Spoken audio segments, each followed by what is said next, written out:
I'll get to it a little later. But the bread and butter of a cold atom experiment, or even many other experiments these days, is a phenomenon called laser cooling. Okay. For those who have not seen this, you might know that lasers only burn your hands when you put a hand in their bath. So, if you are wondering why do you get cooling out of shining a laser at something, it's because the object that you are shining a laser at is something like an atom, which is a very narrow line width acceptor. And when it accepts a photon, it goes to an excited state. That excited state has a very limited lifetime. So it has to de-excite, emit a photon. So essentially it will be cycling between these two states, but it will not really take any energy because every photon that it accepts, it has to emit. But where is the interesting stuff happening is because light also has movement. Because you know that light has particle-like behavior and particles have wave-like behavior. And we're talking a lot more about particles having wave-like behavior later. But the first thing is, since light has momentum, the absorbed atom has to take the momentum of the photon which it has absorbed as well. Okay? So if you were shining the laser in a particular direction at an atom, the multiple photons that it keeps absorbing will be pushing the atom in that particular direction because of the momentum thing. But the de-excitation process, since it is a spontaneous emission, there is no directionality involved in the photon that is emitted. So the emitted photons go in all directions randomly, and the net sum of the momentum in the emitted photons is zero. Therefore, the emission process itself doesn't transfer any momentum to the atom on an average. Therefore, you have basically created a force by applying a near resonant laser on these atoms. Okay, but now how do you really get cooling is by cheating a little. Okay, so what you do is you don't provide exactly on resonance light, but you provide a little lesser energy in the sense that these are red detuned wavelengths to the natural transition between the levels of these atoms. What happens now is, for an atom, you put laser in all the 6 directions, +x, -x, +y, -y, and +z, -z. So in any direction, if this atom was moving, then the laser that is pointing opposite to the direction of the motion of the atom, that will be seen closer to resonance. Because of Doppler shape, we will see the atom, the laser beam which is pointing opposite to its momentum, more blue detuned, right? So since the laser itself is red detuned, it will get closer to resonance. So you will get more resonant to the beam which is coming in opposite direction to you, which is why you always get pushed in a way that you get slowed down. This is the recipe to go to very low velocity distributions.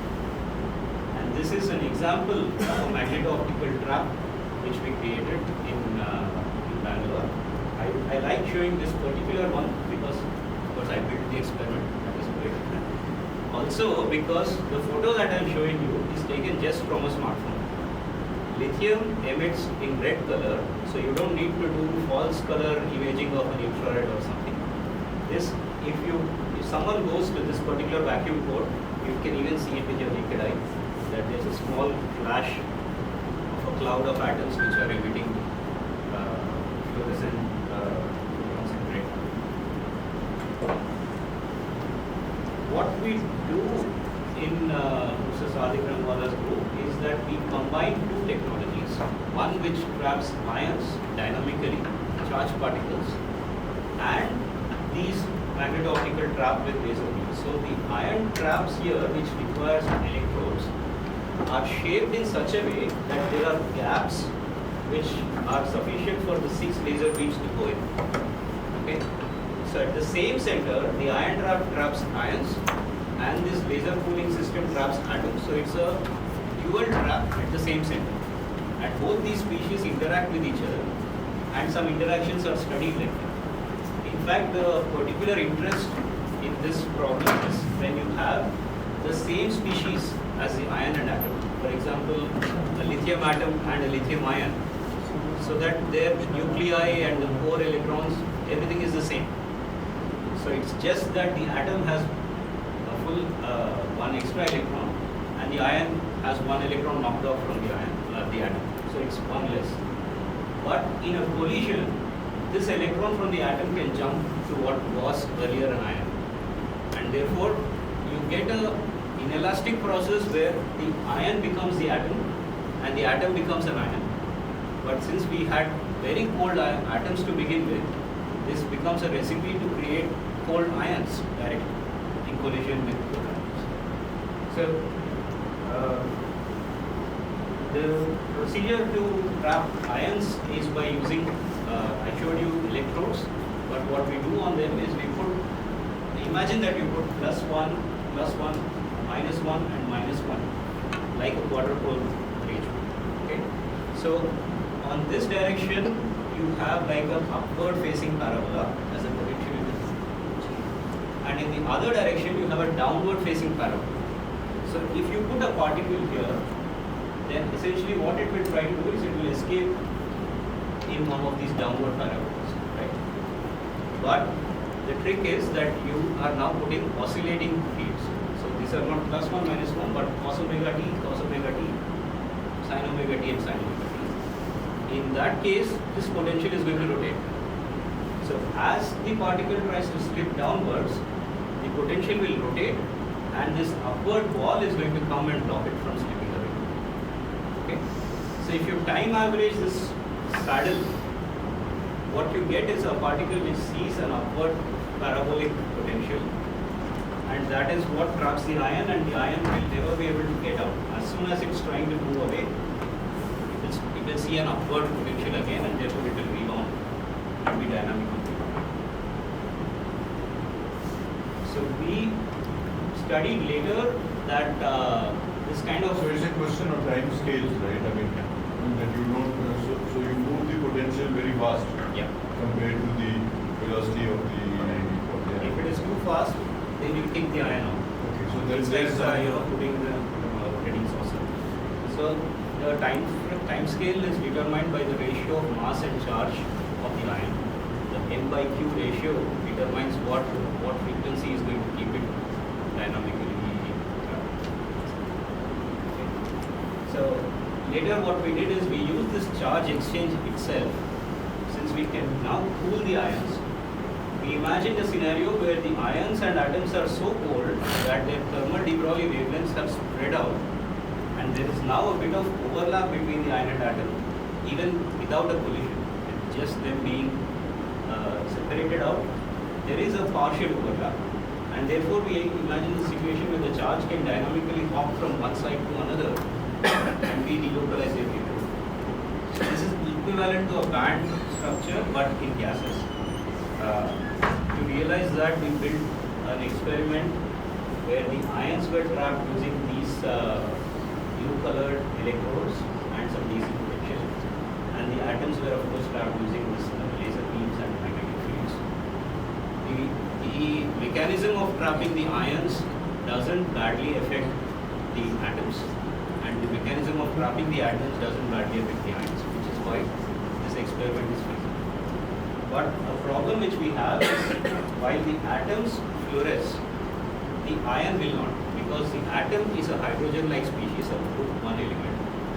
And when you knock off one electron from it, the ion becomes like a quotient species, like an inert gas. So getting fluorescence from the ion is very difficult. So to detect the ion, we switch some potentials so that ions get immediately quickly accelerated to the other direction. There's a detection plate for charges. When an ion hits it, you get a spark, get a voltage peak, and that's how you detect ions. I'm showing you some pictures of home-built lasers and the vacuum chamber. I promise to show you more crazy-looking pictures later with other experiments. So let me get back. So I told you what is the definition of a temperature, right? So temperature in this kind of scenario is defined just by the velocities and the distribution of velocities of the atom. have this cloud of atoms, you switch off your trapping and they will start expanding out. You look at the size of this cloud at different times. From the expansion rate, you fit a Maxwell-Boltzmann velocity distribution of the atoms, which will give you such an expansion rate. And from that, you just pinpoint to what was the difference. There is no bar, and there is no inverse population ratio, etc. That.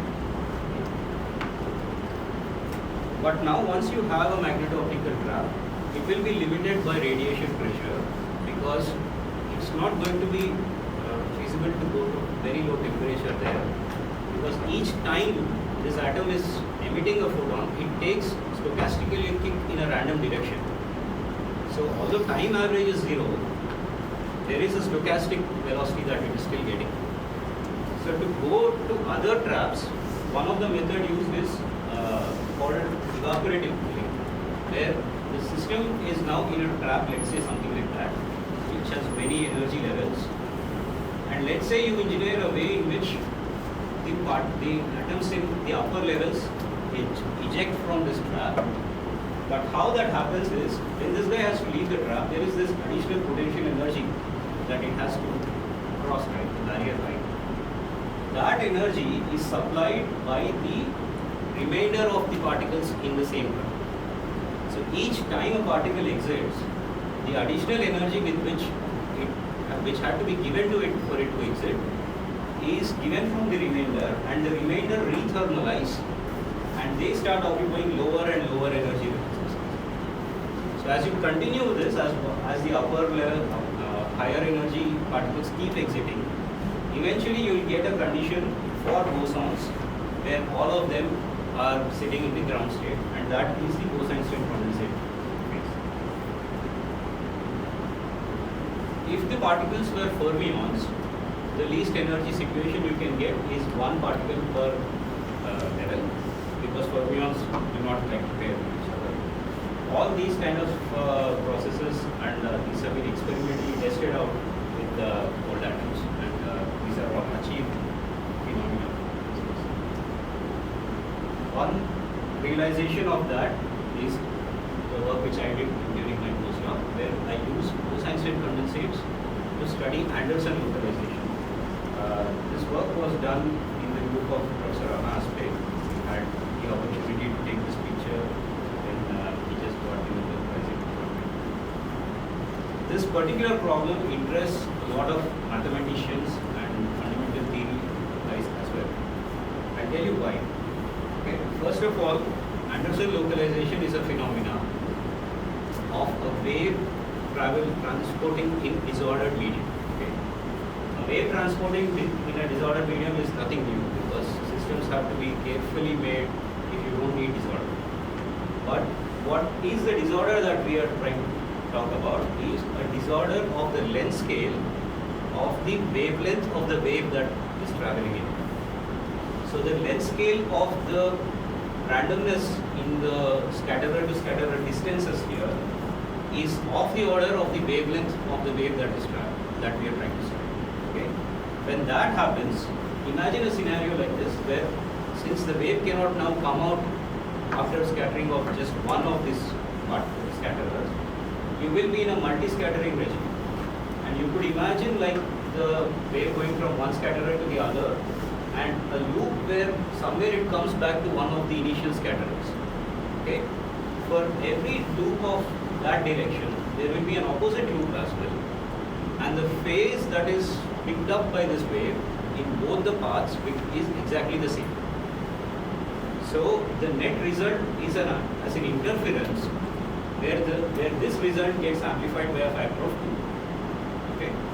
Now take that idea and just extrapolate that there are many such loops which are bringing the wave back to one of your first scatterers.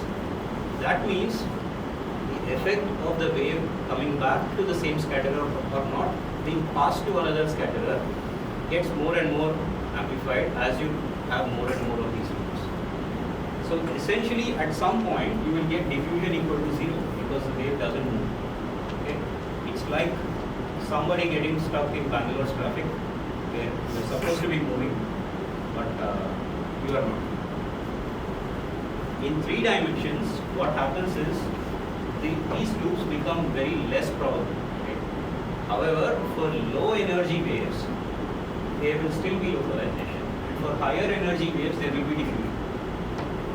This particular phase transition of where localization becomes diffusion is something which is not solvable analytically, which is why theoreticians and mathematicians also are interested in trying to see this in some system where experimentally it can be done.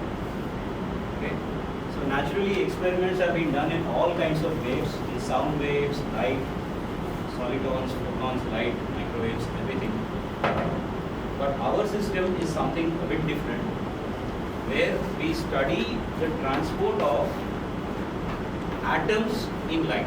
Okay? It's not the wave in our system is the atoms, and the medium in which this wave is moving is light. Okay? So the wave is BC of atoms, and the medium is created by shining a speckle light, which has very random intensity profile.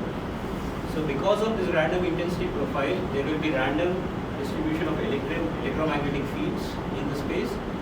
So there will be a random distribution of Stark effect induced potential.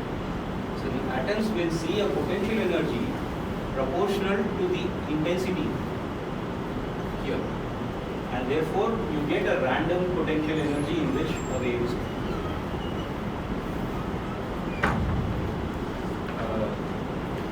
So there were previous experiments which were all disagreeing from each other because of something very fundamental. What happens is when you have a wave, when you have a VEC like that, you create a very low energy wave, fine. But then you switch on this disordered potential around. Okay. It could be with something. You put, let's say you turn on the laser or something and create this disordered potential. The act of turning on a potential is in some sense a time varying phenomenon. And a time varying phenomena usually creates bridging, where although you had very low energy, the time varying potential itself can give the energy to the wave. Okay? And that's how, even though you have very well defined energy, you could become come into a distribution of different energies. Therefore, these experiments failed to resolve that. What we did now is an experimental scheme where you could precisely place the energy at a level and also scan the mean value of the energy while keeping the spread of this energy small enough so that you can still resolve where the transition is. Okay? And that's how we ended up resolving, and we matched better with the numerics, etc. Now, I'll show you a bit of the lab. Okay, so this is the other scaling part. The laser systems are all there, and these are the electronics which are used to time the laser pulses to basically hold the frequencies and intensities of all these laser pulses. So I'm showing you a bit of an equipment which is actually used to transfer atoms from one location to the other. What is going on here is this is a stage which moves without creating many vibrations because it is magnetically levitated. And while it moves from one place to other, there is a lens mounted on that. So the beam waist, the focus point of the beam, gets shifted from one place to another just because the lens is moving through the neck of the beam. And the way it moves is that it brings the focus point from the center of chamber 1 to the center of chamber 2. So here the cold atoms, the 6 beams, etc. are there. So at the waist of this beam, you load atoms from the cold atom chamber, and then you bring them to the second chamber where the disorder and other things are flashed at it and you study it. In such systems, you can also realize quantum simulators of many other dense matter equivalent problems. Some of them are 2D lattices, 1D lattices, Hubbard models, etc. Where a lot of textbook problems for which there are no real systems where really that kind of phenomena can be realized in a real condensed matter experiment can be simulated. This is because in quantum mechanics, you can basically engineer one Hamiltonian in one system and it will have the same solution which is a representative of a similar Hamiltonian in another system. Some application of that now I will be showing is in gravimetry, a field which has direct applications, and we have made cold atom based platforms which measure acceleration due to gravity, and they are now engineered at a scale where they can be portable like that. This is a cold atom based gravimeter with a Bose-Einstein condensate sitting on a volcano, which is actually measuring tectonic activity and magma variations, because those things create a regular change in the value of G in those cases. Okay. So if you look at the value of acceleration due to gravity that you measure in a high school experiment, right? Even if you try to manipulate the first 3 decimal places, all that will tell you is that you are somewhere on Earth, because there is no position to position fluctuation in the value of G, which is even in those decimals. When you go to something like the 4th decimal, that is where the effect of large mountains, oceans and other things comes up. And later you have the effect of distribution of the mass inside the Earth, depending on where you are. And the next decimal place is where large reservoirs, tanks and big dams etc. start coming in. After that is the effect of tides.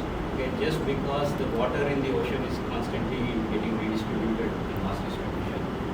That effect, and then you see something which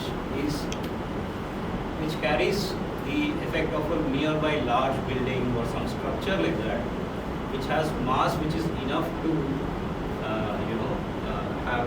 have an effect on the acceleration due to gravity.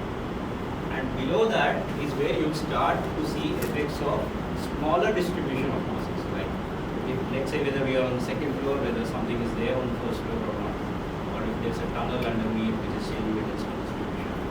Those things are buried very, very deeper in much lower orders of magnitude. So these instruments are actually trying to catch that variation. One example is where cold atom based gravimeter is now being rovered around a parking lot. This is a place called Reims in France, where there is a knowledge that there was an archaeological medieval city underneath this area. So earlier they had done some digging up activity in some corner there, where they had dug up and they've seen that the subsurface material is mostly 3 kinds of things. One is a rock, another is some kind of gravel. The third one is a concrete material which was used for construction, plastering, etc. during the medieval times. So there is some medieval mortar. So now we do gravimetry by measuring the value of G every point here on this grid here. And you see the color map is giving you the variation of G in very small orders of magnitude. And this variation of G as a map is inverted to find the density distribution of these 3 materials, because now you know the density of the rock that is there, the density of the gravel and the density of that medieval time mortar.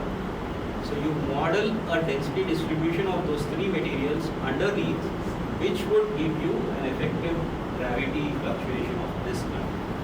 Okay, that's how, because you cannot dig up everywhere, you already know that there is some medieval structure there. Now you are trying to see where there is more of it, where it is at what depth. Is there a contour structure? From that can you determine whether it was a wall or a floor? Yeah, okay. So this is the map of G which we measured with this instrument, and this is the map of delta G. So naturally, because it is near field, delta G has more contrast than G.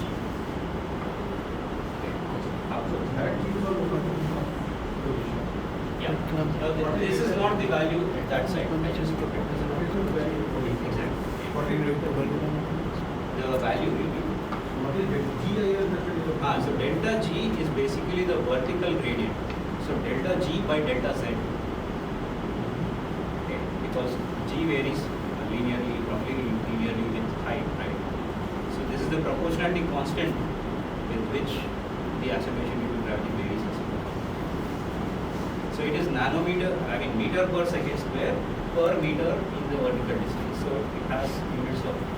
So the second instrument is gradient. Yes, that is the gradient. So this is an instrument which measures both gravity and gradient, because actually there are two clouds of cold atoms which are falling down, which give you two values of G from which you can manipulate. What reference value you take? Reference of With respect to which you take the delta. So delta is gradient for that.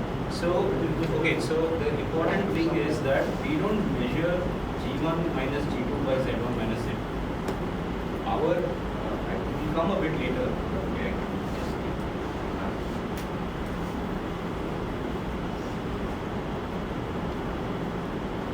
So you see, what we do is we directly measure from the output of our two phases that we measure in atom meter.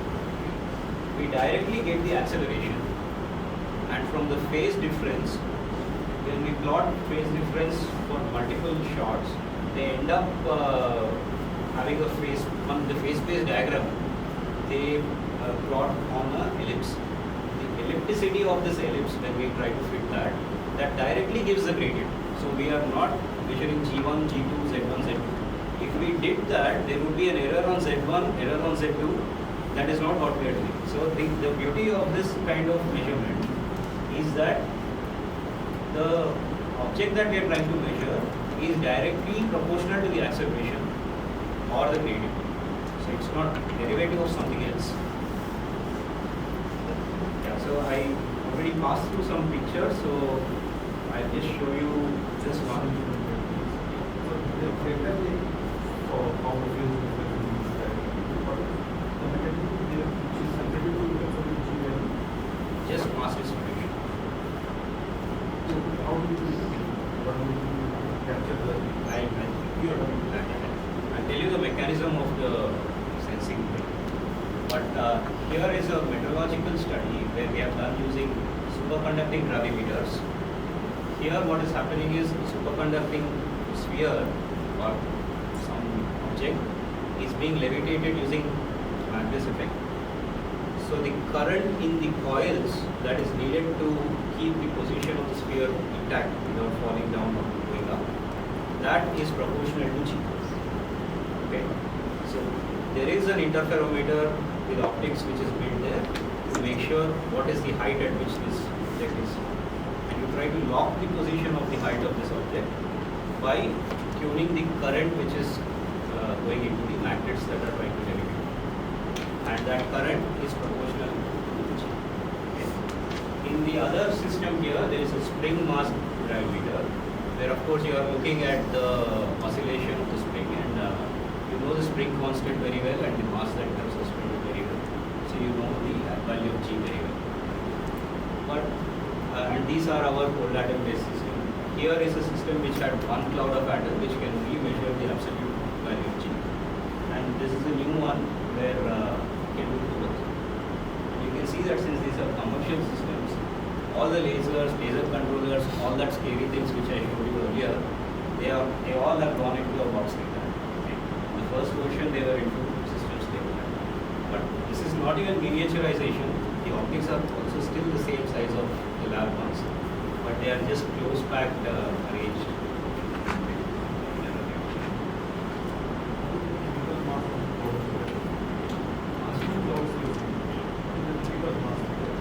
So the atom is rubidium, which has 87 AMU mass. But typically there are like millions of atoms. It doesn't depend on the mass. Okay? Just because of equivalence principle. Oh, here in this one. Okay, here I am not sure. It might be 25 grams or something like that. And then is suspended.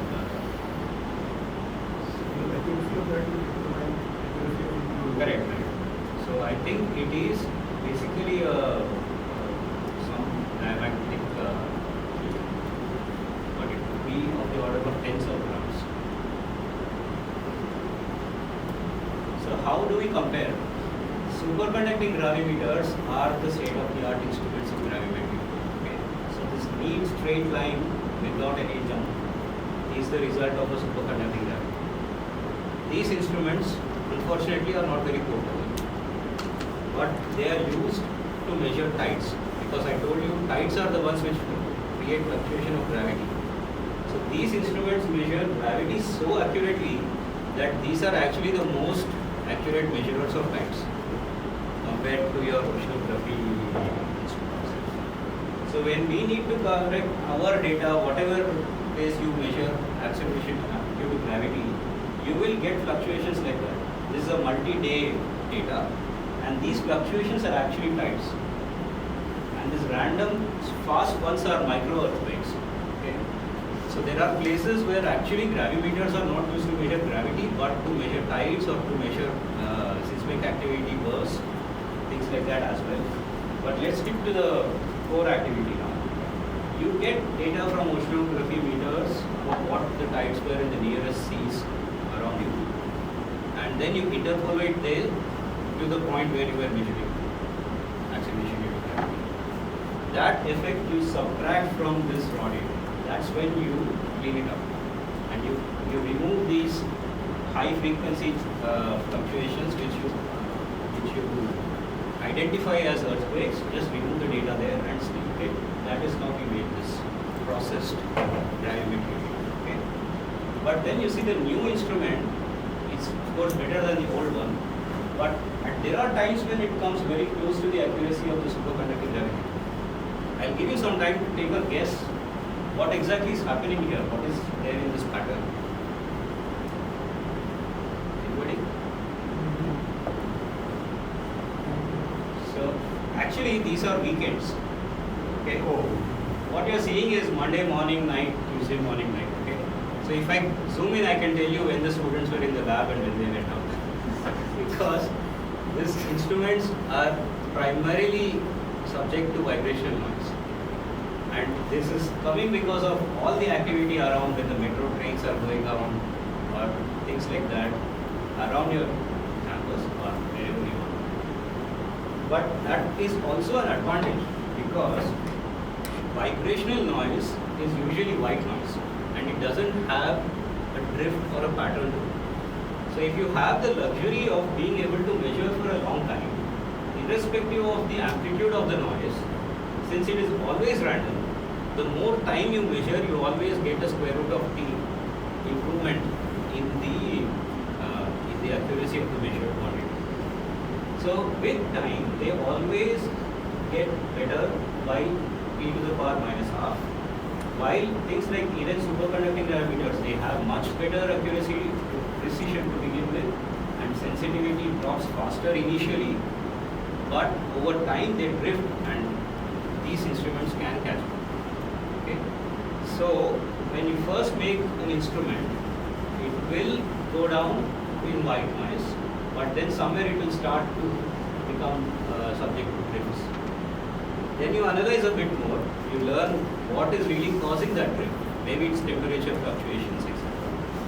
Then you either stabilize the temperature or you learn how much it fluctuates as a function of temperature.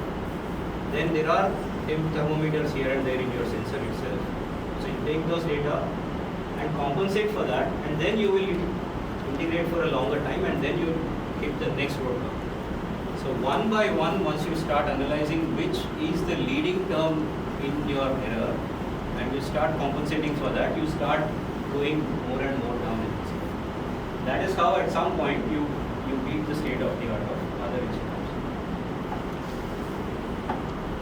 So these data basically show that the instrument works fine and they have repeatability and reproducibility in both gravity as well as radiant values.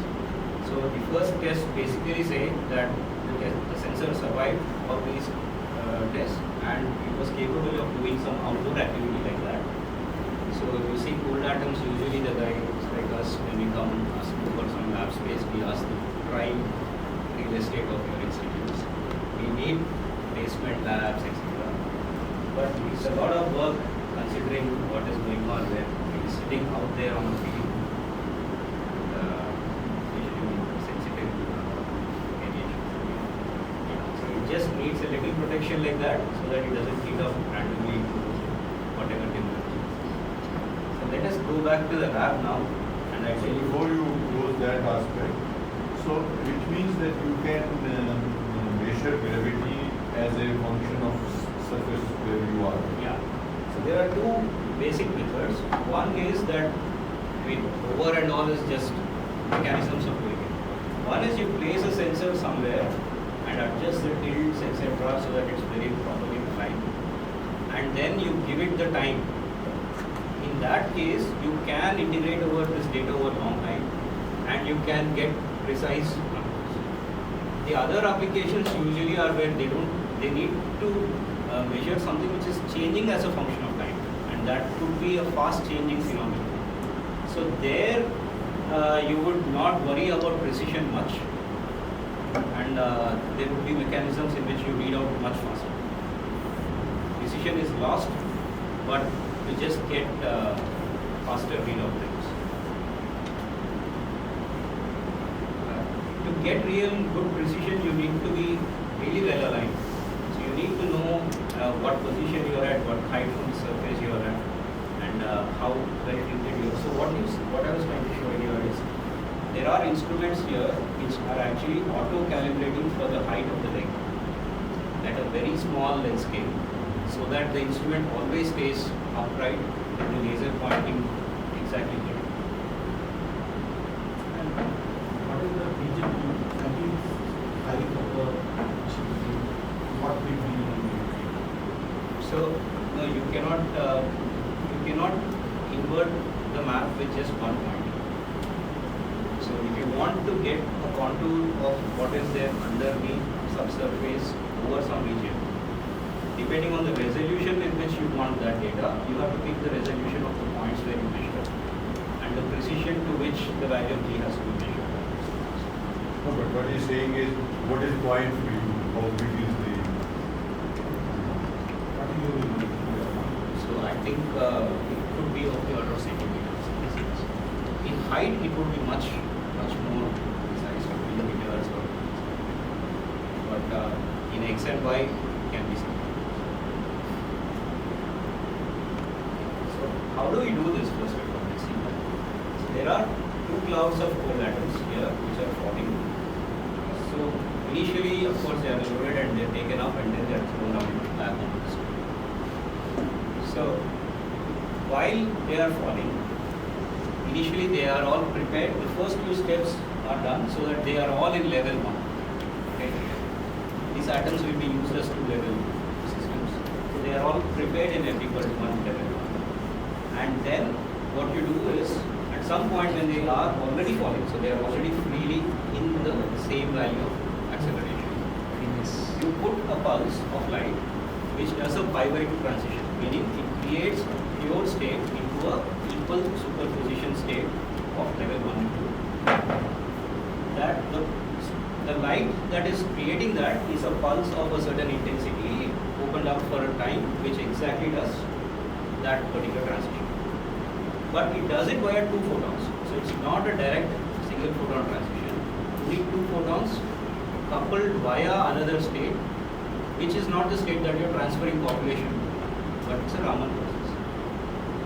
One of those photons is taken from an upward going beam and the other photon from the downward going beam. The way it works is it has to absorb a photon from this beam and it has to stimulatedly emit a photon into the downward beam. That is the only way this transition can go from state 1 to state 2. Okay. I told you that it doesn't just end with energy, you have to account for the momentum of the photons, right?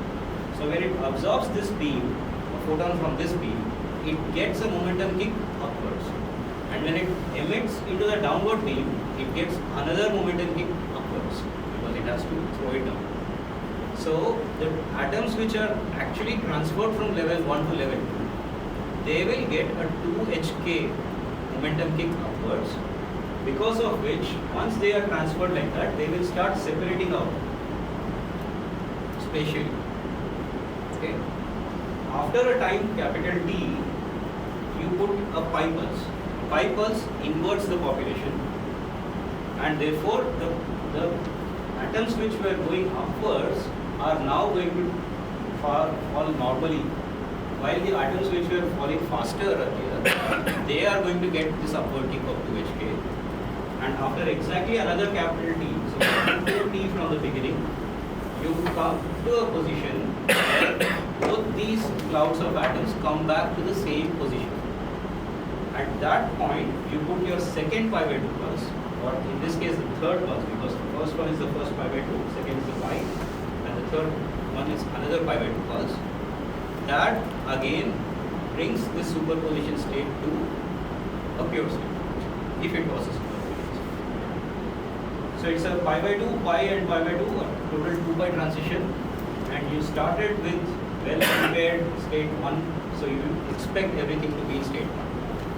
But it is not so because of this interference, and because there is a slight difference in the Doppler effects that these atoms see because of the change in velocity. However, all the phases here are the same because it's the same laser beam. The upward K and downward K are from the same beam. So whatever laser fluctuation was there is there on both of them. Same here too. The upward beam and downward beam have the same fluctuations. And relative to each other, the relative phase shift is also log because everything is basically coming from one beam. What that allows you to do is you parametrically remove the dependence on things like initial position, initial velocity, position of cloud 1 when you shine this pi by 2 pulse, position of cloud 2 when you shine this. All those initial conditions, errors, are not transferred into the value that you are measuring. So ultimately what you are measuring is the phase of these atoms when you come back to when you close the interferometer. A pi by 2 pulse is basically a beam splitter, pi pulse is a mirror, and pi by 2 pulse is another beam splitter. So what you have done is a beam splitter, mirror, beam splitter, which is a Michelson interferometer for the atoms. Okay.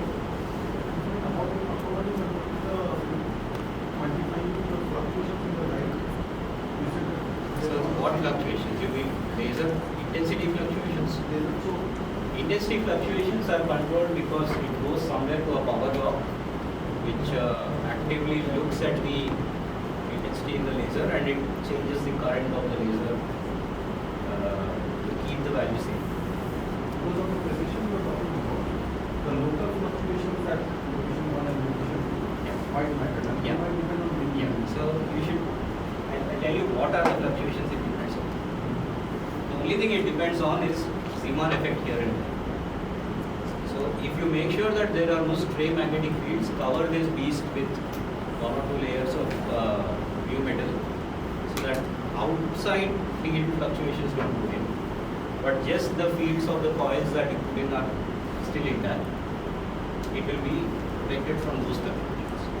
Intensity fluctuations will be controlled by just locking the laser, and as it will have a very small effect on the contrast of the phase that you measure. Okay. Yeah, but the intensity can be controlled much better because these are like beams of the order of tens of milliwatt, and I think the beam's intensity can be controlled better than a micro. Okay. So intensity fluctuations also do not have a direct proportionality. It's a very smaller, the dependence is 1 over square root of pi. So it's much easier to control that.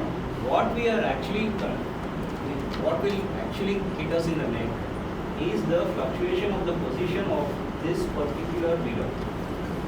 Because the net phase accumulated in the return depends on the distance at which this mirror is. So if that mirror is actually fluctuating in position because of vibrations or whatever, then the extra phase of the return beam will be different each time.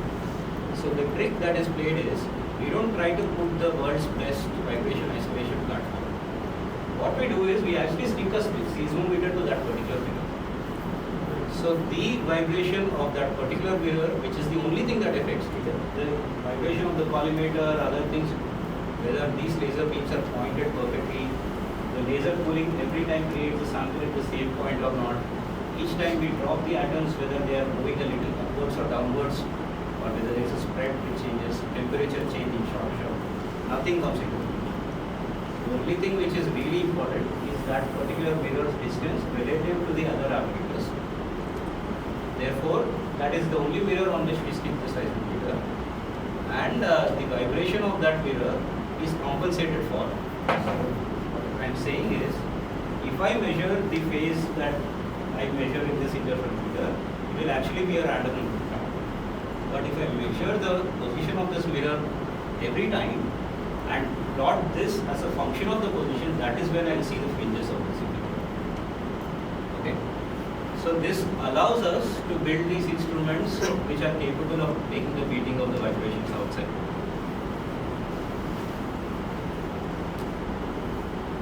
Another direction that we pursue in the lab with these is in attempts to try and improve these accuracies even on the test setups in the lab frame as well. One of the directions is to change the Gaussian beams that are interrogating to flat top kind of beams. Immediately you will realize that there are two advantages. One is that the intensity all around the atoms will be uniform. And the second advantage will be clear when you see it. So what's happening is, as these atoms are dropping, I told you there will be ultra cold, cold, whatever, but still that temperature will keep expanding this cloud of atoms. So if you want a large resolution, somewhere in the earlier slide I showed you that the value of G is proportional to the to some constants times the T square. So if you allow a long fall time, and which gives you a large T of interrogation, then your precision becomes much better. But if you start building 10 meter, 20 meter cubes which are there, but if you just take that as the direction of improvement, then it becomes, you'll hit a point of negative returns, because it becomes challenging to control the environment throughout the 10 meter of fall or throughout this 20 meter. So there is a practical limitation. So T is increased, but to the level where you can manage it. The remaining thing is to increase the contrast of the interferometer itself, which is one way. The other way is to increase the proportionality constant outside. There are two approaches to increase the proportionality constant. One is you make this beam in such a way that all the atoms see the same Raman frequency. Because here, as they expand, the atoms which are on the side are seeing a slower Raman frequency, and you are becoming, your pi/2 pulse is not an exact pi/2 pulse on all the atoms. So that effect can be changed. And also the other thing is, since we use atom chips, our upward beam, the atoms itself are made very close to the surface of the chip. This beam, if it's a Gaussian, even if it is made so that most of the Gaussian part is outside of the chip, there's a small part that gets truncated. And this truncation, because theoretically Gaussian beams extend to infinite distances, this truncation over propagation will give you diffraction frequency. And here I am talking about meters of separation which this beam has to go and come back. So the retroreflected beam will have some fringes which the upward beam doesn't. To remove that effect, this idea will help us also, because the top hat beams will have like almost zero intensity at separation. So we work with the collimator producers, Aspect, to create, I don't have the exact image of the adapter, but what it does is glass piece that transforms the functional form of intensity, which is a Gaussian, to a flat cylinder by basically transforming all the k vectors in that particular function.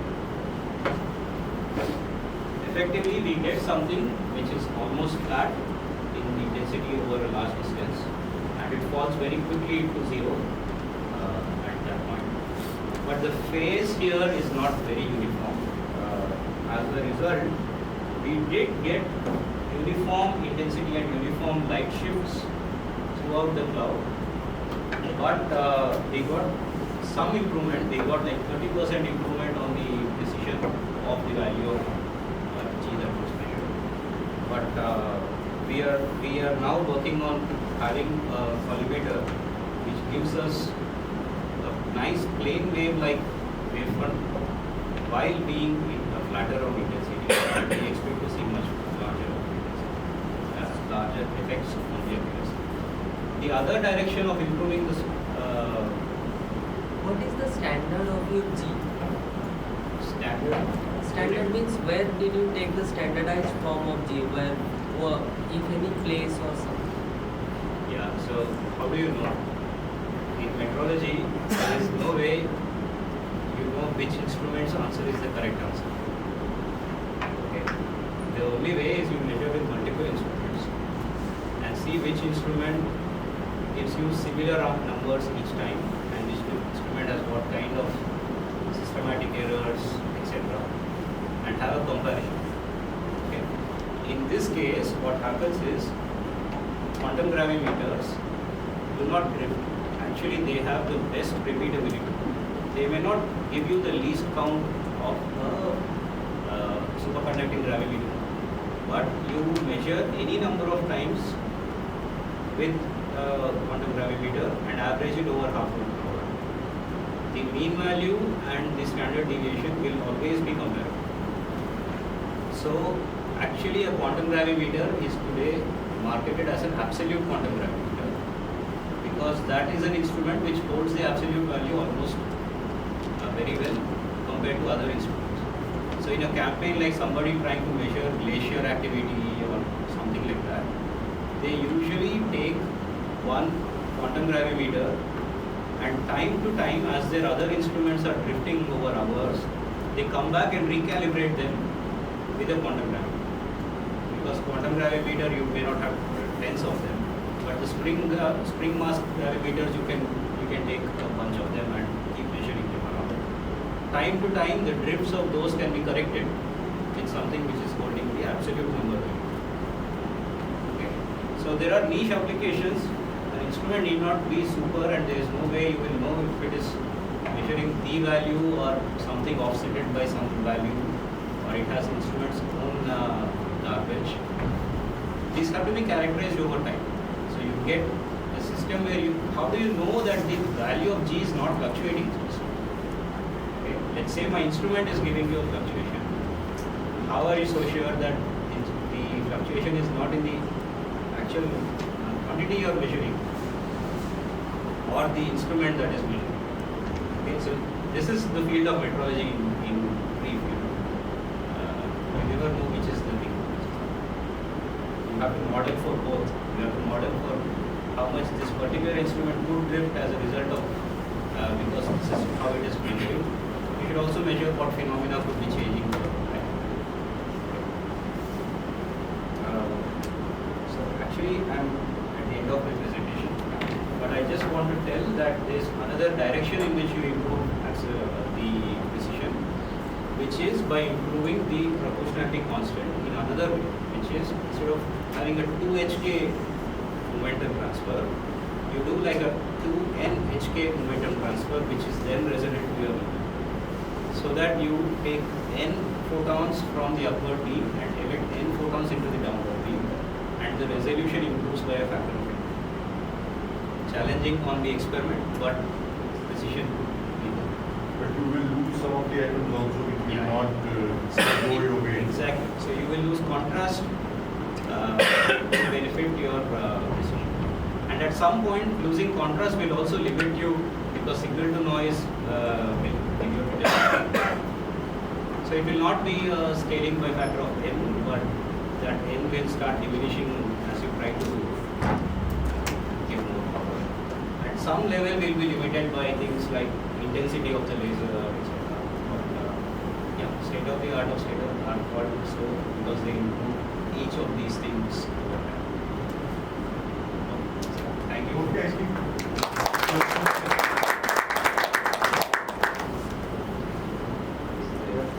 People have been asking, but are there any questions? You said that those fluctuations because of the tides, they were there. But tides are because of the motion of moon. Yeah. So is there any effect of Yes. motion of moon on this? Yes. So if you look at Why only moon, also sun? yes. Yeah. So let's see this guy. Okay. So when I say tides, there are some pictures of the moon somewhere. Because the tides are already whatever you measure in tides, it's already the gravitational pull of presence of moon at a certain point or certain distance, plus the hydrodynamic and fluid dynamic effect of all the water flow on Earth. Okay. So the real position of even things like Jupiter, etc., all of them give you some value of delta G. And the effect of water is following the trend of previous values of positions of all of these is also counted. Okay. So you need to model it from what you expect from celestial positions or all these things, and then verify it with data taken on oceanography sensors. Have a model to adjust that to this, and then call that this is what you interpolate from multiple oceanography meters to your location. So let's say one is to Goa, one is somewhere, and the nearest oceanographers are there. You need to interpolate all of those to your latitude, longitude. Okay. But luckily, the maximum to minimum fluctuation is in this order of magnitude. In an hour, tides change by much lesser. So full cycle of the moon might give you an effect in G in this order of magnitude. Sixth place is affected by the motion of moon and sun. And water. And So I don't know water. which place is it. 1, 2, 3, 4, 5, 6, yeah.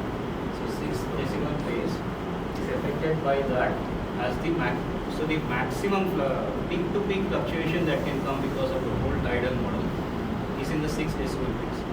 And it is 10 minus 7 when you do a relative number because the magnitude is close to 10.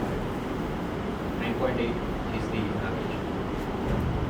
So as a function of time, the fluctuation will be in the 7th or 8th decimal place, which is where the things that you're trying to measure can be. For example, in that case of measuring the archaeological remains of sea, the density variation between one kind of mud and another kind of mud will not be dramatic. Right? So if that has to be analyzed, then the resolution of G with which you measure has to be. Your Anderson localization experiment, how do you align the moving platform?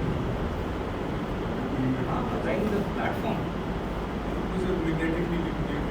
Yeah. That's right.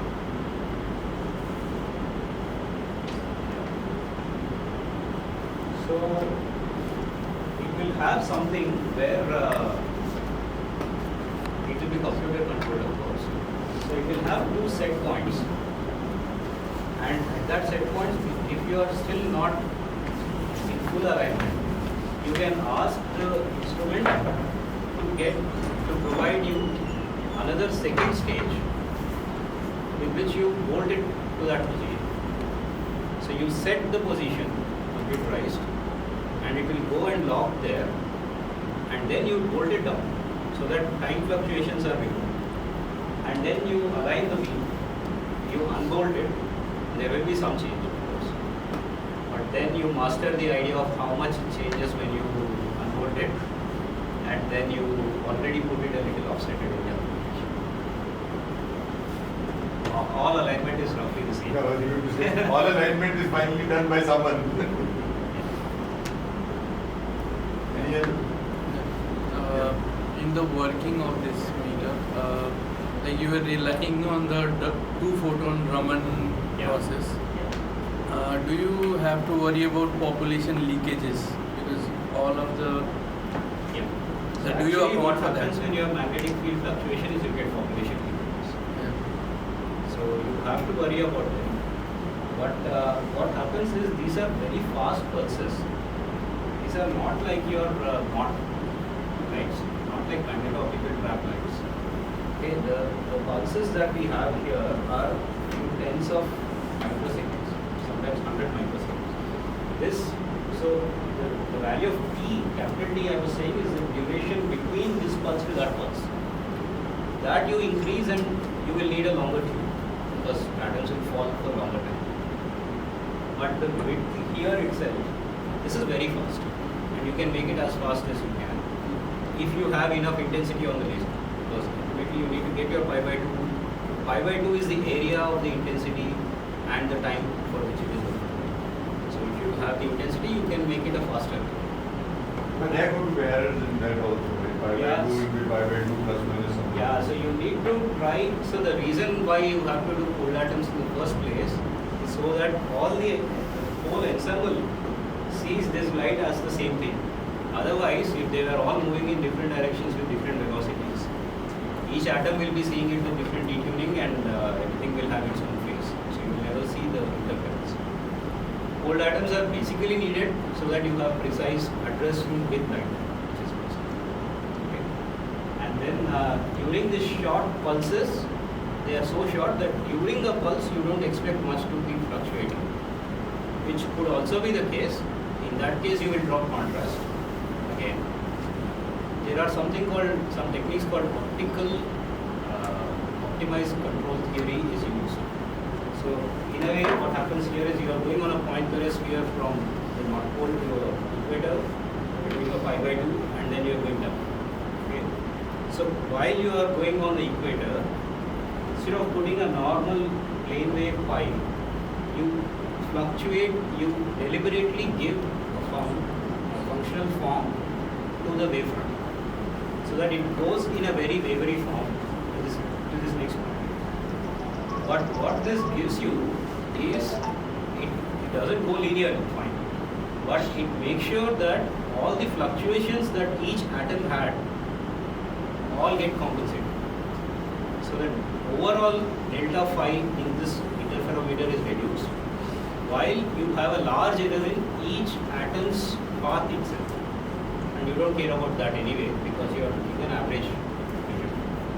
How long is one run? I mean, the commercial instrument outside in the field, so you have to run it again and again.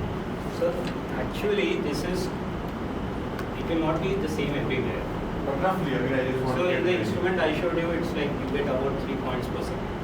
3 points. In the lab, we optimize everything for 1 data point per So second. 3 times in a second, the cold atoms are loaded, get loaded, and Yeah. I see. How is that achieved? I mean, that's quite remarkable. Yeah, so I think And all that is an automatic process, right? I mean, it just keeps repeating. computer controlled duty cycle process.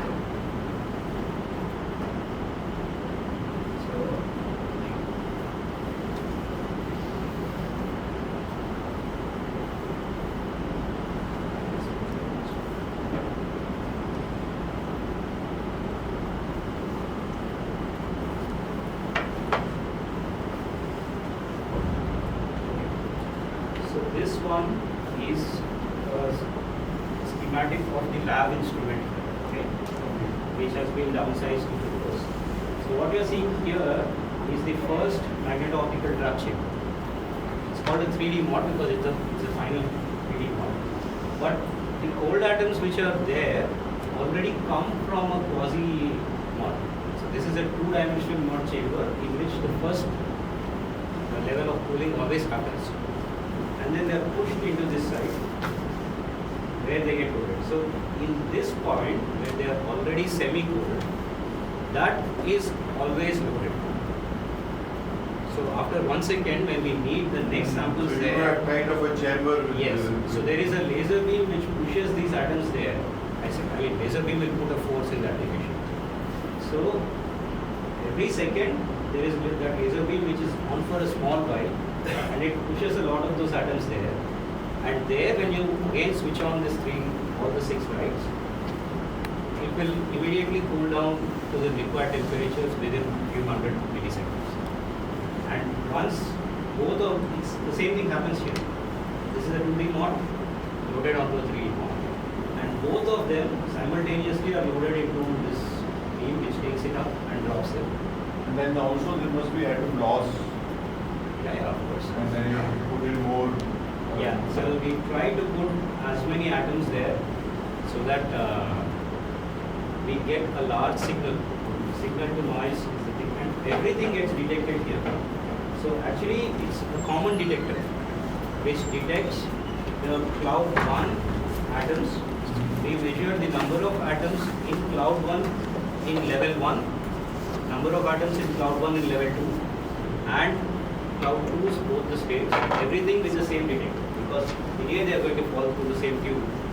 You have the time difference. So you said this has very little drift and very good stability. But after how long do you need to kind of reload, service the whole thing?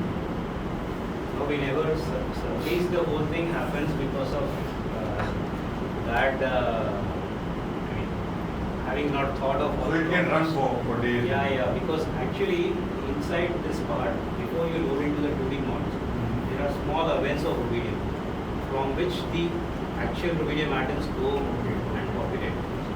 We have Avogadro numbers of atoms there. Sources are right there. Yeah, so I am talking about millions and billions there, so this experiment will run for years if everything works.